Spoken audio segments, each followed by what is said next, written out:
तो हम लोग बैठेंगे। कल अध्यक्ष का चुनाव था, वो सफल रहा और आरजेडी जो है अध्यक्ष के चुनाव में जो हम लोग को गिराना चाह रही थी, अध्यक्ष को गिराना चाह रहा तो विफल हुए हैं, उनका षड्यंत्र फेल हुआ है।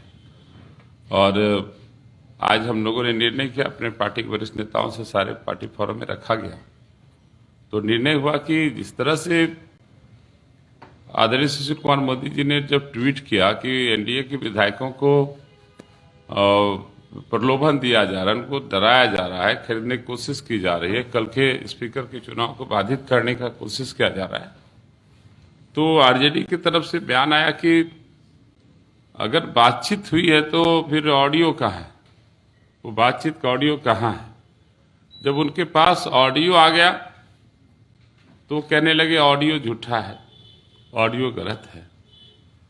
और इसके बाद लगातार आप लोगों की तरफ से भी सब तरफ से सवाल उठता रहा कि अब इसका क्या करेंगे, आप एफआईआर करेंगे। तो निर्णय हुआ एफआईआर करने का। तो हम लोगों ने, चूंकि देखिए हम विधायक हैं और विधायक एमएलए जो होता है ना, जनता का सेवक है, पब्लिक सर्वेंट है, नौकर है जनता का। डेमोक्रेसी में जनता मालिक है और एमएलए एमपी नौकर है जनता का। और एक पब्लिक सर्वेंट को प्रलोभन देना, पब्लिक सर्वेंट को उसके अपने कर्तव्यों को नहीं करने के लिए प्रेरित करना, सदन से अब्सेंट होने के लिए प्रेरित करना, ये करप्शन में आता है। हमने प्रिवेंशन ऑफ करप्शन एक्ट के तहत हम निगरानी थाना पटना में हमने एफआईआर दर्ज कराया है और उसके तहत कार्रवाई के लिए हम लोगों ने उनसे अनुरोध किया है और कानून पर पूरा भरोसा है और न्याय मिलेगा। मैं चूंकि कोई लॉ एक्सपर्ट नहीं हूं, न्यायविद नहीं हूं, जो मैं नहीं बता सकता कि इसकी क्या सजा होनी चाहिए। और आप लोग कृपया हमसे सवाल भी नहीं पूछेंगे कि इसके लिए क्या सजा चाहते हैं। जो विधि सम्मत हो, भारत के संविधान में जो हो वो निर्णय होगा, मुझे मंजूर होगा। बस मैं बहुत दुखी हूं। आज लगातार उस दिन से आप लोगों ने वीडियो में सुना होगा कि जैसे ही वो मुझे बोलते हैं कि हमारे पीए ने उठाया था, तो हमको मिला कि जैसे ही बोलते पासवान जी बहुत बहुत बधाई, मैं उनको प्रणाम करता हूं। और अपने स्वभाव बस शिष्टाचार, मेरे विभिन्न दल के लोगों से अच्छी संबंध रही, शिष्टाचार बस मैंने उनको चरण स्पर्श भी किया है। उन्होंने खुश रहने का आशीर्वाद भी दिया, लेकिन जैसे ही उन्होंने कहा कल स्पीकर को गिराना है, मदद करो, मंत्री बनाएंगे, आगे बढ़ाएंगे, कल स्पीकर अपना हो जाएगा, फिर सरकार बना लेंगे, ये करेंगे, मैं शॉक्ड हो गया। आप लोगों ने प्रत्यक्ष रूप से ऑडियो में देखा होगा, मैं शॉक्ड हो गया, पूरा मेरा एटीट्यूड, वॉइस पूरा बदल गया।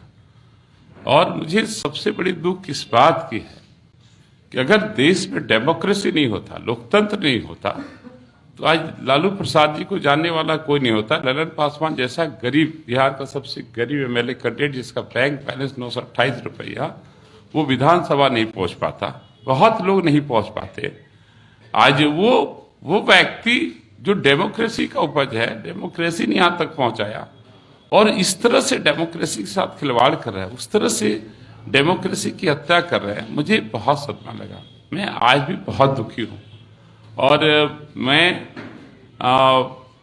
मैं क्या बताऊं कि मैं इतना दुखी हूं, शायद जीवन में मैं कभी इतना दुखी नहीं हुआ था।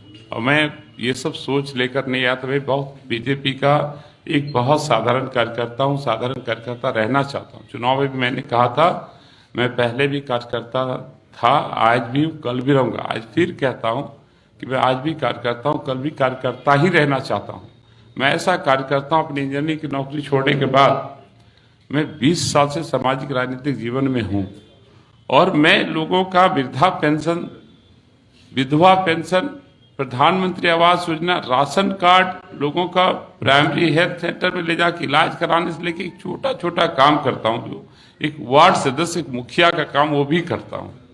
मैं चुनाव भी लड़ रहा था, चुनाव के बाद भी मैंने कहा कि बहुत लोगों ने बहुत सारे उम्मीद से मुझे वोट किया है, लेकिन वृद्ध माता पिता ने मुझे इस उम्मीद से वोट किया कि मैं उनका वृद्धा पेंशन बनवा दूंगा। विधवा बहनों ने मुझे इस उम्मीद से वोट किया है कि ये भाई हमारा पेंशन बनवाएगा, आवास बनवाएगा, हमारा सहारा बनेगा। विकलांग बहन मतलब हम सबकी उम्मीद पर खरे उतरने की कोशिश करेंगे, हम एक कार्यकर्ता के रूप में काम करेंगे। लेकिन जो घटना घटी, मैं दुखी हूं और मेरा बस इतना ही है कि इसके पीछे कि मैं कोई कि भाई इस तरह की जो है लोकतंत्र है, मेरा मानना है कि जो भी है हम सब भारतवासियों के लिए कि जो संविधान है ना भारत का, बाबा साहब अम्बेडकर का लिखा हुआ, वो संविधान हमारा सुरक्षा कवच है और लोकतंत्र उन्नति का मार्ग है। और कभी भी लोकतंत्र में जो बाधा पहुंचा रहा है वो सबसे बड़ा दुश्मन है।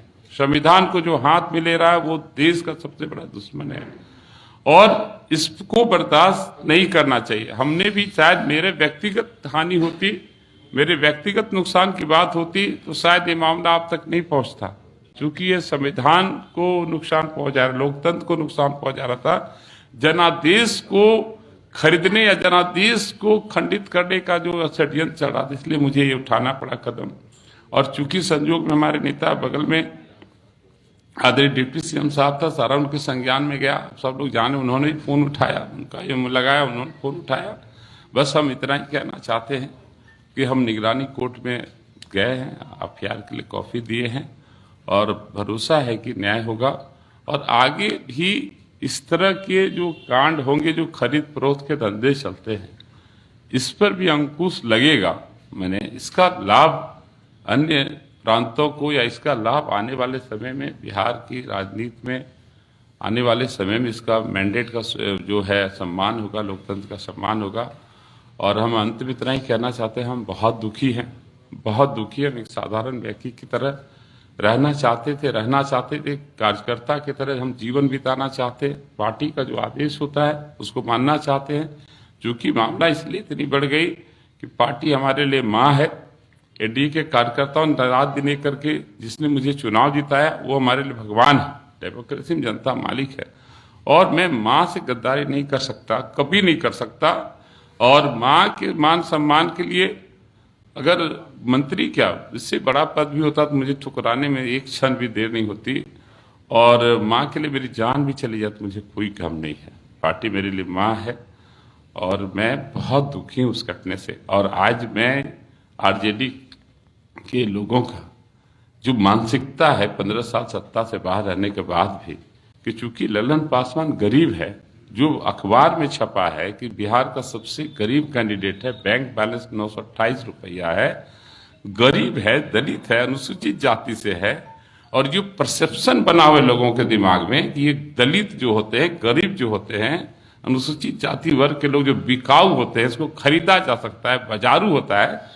मैं इस बात के लिए कहता हूं अपना परसेप्शन चेंज करिए। हम लोग पढ़े लिखे स्वाभिमानी लोग हैं, राष्ट्रवाद की राजनीति करते हैं, पंडित दीनदयाल उपाध्याय के सपनों का भारत बनाने निकले हैं, अंत्योदय की राजनीति करते हैं।